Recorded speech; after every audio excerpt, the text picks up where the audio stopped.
Hi, I'm Lauren at Gethsemane Garden Center. I work in the greenhouse, and today I'm going to show you a little tutorial on how to construct a terrarium. So we've pulled the supplies already. You're going to need a vessel, glass vessel, something like this would be fine.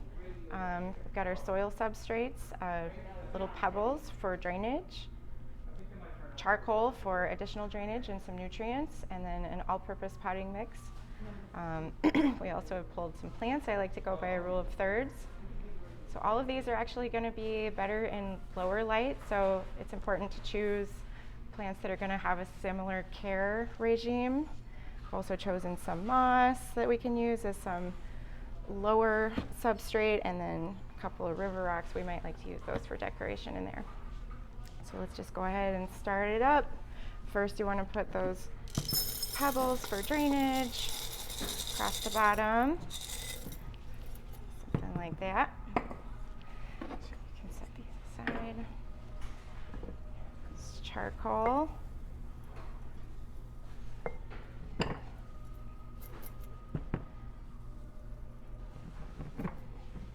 Another layer there.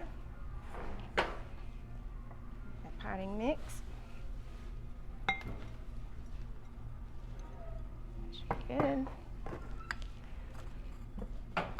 Now we have our base. Sometimes I like to create a little bit of depth, a little different sort of level situation, but once we get in, we can zhuzh it around and see what looks best.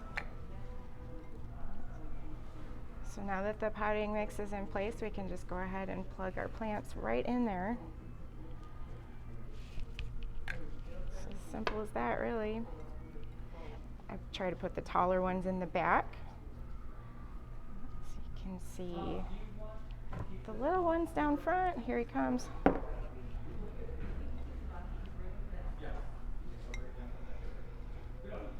Something like that.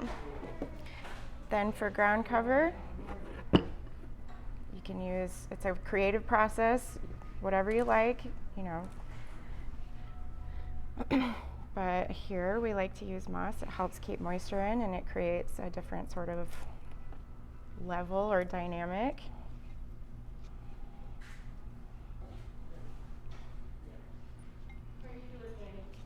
You can see. You can see we're almost done here. It's really just a fun, easy project. And you can spend more time on this. This is something you can really be creative and come up with all types of ideas on. But essentially, this is it. The last thing you'll need to do with this is water it with a spray, and then that way you're not flooding it. That's it. It's as easy as that, folks.